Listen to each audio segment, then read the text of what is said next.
ನಿಮಗೆ ಸುಲಭವಾಗಿ ಮತ್ತು ಟೇಸ್ಟಿಯಾಗಿರುವಂಥ ಕಡುಬು ಮಾಡೋದು ತೋರಿಸ್ಕೊಡ್ತೀನಿ.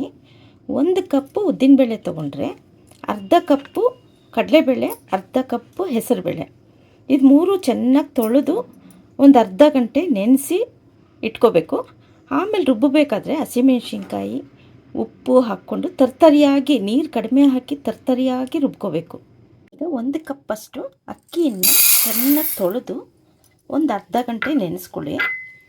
ಇದರಲ್ಲಿ ಕಡುಬನ್ನ ಸುಲಭವಾಗಿ ಮಾಡೋದು ತೋರಿಸ್ಕೊಡ್ತೀನಿ. ನೀವು ತೊಳಸೋದು ಬೇಡ, ಲಟ್ಸೋದು ಬೇಡ, ಏನು ಬೇಡ, ಅಷ್ಟು ಸುಲಭವಾಗಿ ಆಗುತ್ತೆ ಇದು. ತೊಳೆದು ನೆನೆಸಿ ರುಬ್ಕೋಬೇಕು. ಅಕ್ಕಿ ಅರ್ಧ ಗಂಟೆ ನೆನೆಸಿದ್ನಲ್ಲ 1 ಕಪ್ಪಲ್ಲಿ, ಅದು ಈ ಥರ ಹದವಾಗಿ ಗಟ್ಟಿಗೆ ಸ್ವಲ್ಪ ರುಬ್ಕೊಂಡು ಇಟ್ಕೋಬೇಕು, ಪಕ್ಕಕ್ಕೆ ಇಟ್ಕೋಬೇಕು. ಈಗ ಕಡಲೆಬೇಳೆ, ಹೆಸರುಬೇಳೆ, ಉದ್ದಿನಬೇಳೆ 3 1 ಕಪ್ ಉದ್ದಿನಬೇಳೆ, ಅರ್ಧ ಕಪ್ ಕಡಲೆಬೇಳೆ, ಅರ್ಧ ಕಪ್ ಹೆಸರುಬೇಳೆ, 3 ಬೇಳೆ ಹಾಕೋದ್ರಿಂದ ಟೇಸ್ಟ್ ತುಂಬ ಚೆನ್ನಾಗಿರುತ್ತೆ. ತರ್ತರಿಯಾಗಿ ಹಸಿಮೆಣ್ಸಿನ್ಕಾಯಿ, ಉಪ್ಪು ಹಾಕಿ ರುಬ್ಬಿಟ್ಕೊಂಡಿದ್ದೀನಿ. ಇದಕ್ಕೆ ಒಂದು ಸ್ವಲ್ಪ ಶುಂಠಿ ತುರಿದ್ಬಿಟ್ಟು ಹಾಕೋತಾ ಇದ್ದೀನಿ. ಶುಂಠಿ ಆರೋಗ್ಯಕ್ಕೆ ಒಳ್ಳೆಯದು. ಇದೆಲ್ಲ ಸ್ವಲ್ಪ ವಾಯು ಬೇಳೆಗಳು, ಅದಕ್ಕೆ ತುರಿದಿಟ್ಕೊಂಡಿದ್ದೀನಿ. ಈಗ ಒಂದು 3/4 ಕಪ್ಪಷ್ಟು ಕಾಯಿ ತುರಿ ಹಾಕ್ಕೋತೀನಿ. ಸ್ವಲ್ಪ ಕೊಬ್ಬರಿ ಚೂರು, ಸಣ್ಣಗೆ ಕೊಬ್ಬರಿ ಚೂರು ಹಚ್ಚಿ ಇಟ್ಕೊಂಡಿದ್ದೀನಿ.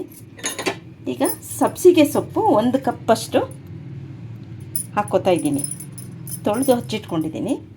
ಈಗ ಕೊತ್ತಂಬರಿ ಸೊಪ್ಪು ಸ್ವಲ್ಪ,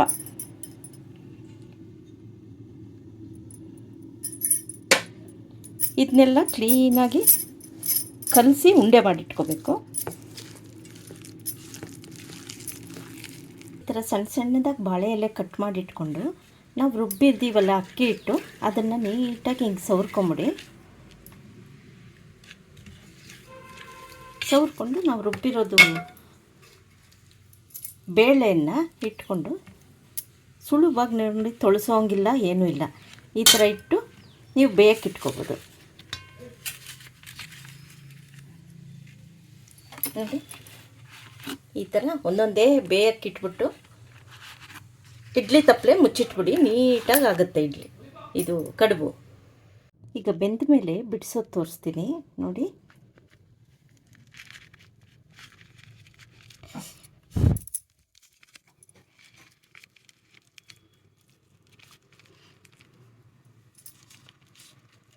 ಸ್ವಲ್ಪ ತಣ್ಣೀರಲ್ಲಿ ಕೈ ಎತ್ಕೊಂಡು ತೆಗೀರಿ. ನೋಡಿ ಏನು ಸೂಪರಾಗಿ ಬಂದಿದೆ. ತೆಳುಗೆ ಅಕ್ಕಿ ಹಿಟ್ಟು ಕಲಿಸ್ದಂಗೆ ಬರುತ್ತೆ. ಒಂದು ಸಲ ಟ್ರೈ ಮಾಡಿ, ತುಂಬ ಸುಲಭವಾಗೂ ಮಾಡ್ಕೋಬೋದು ನೀವು.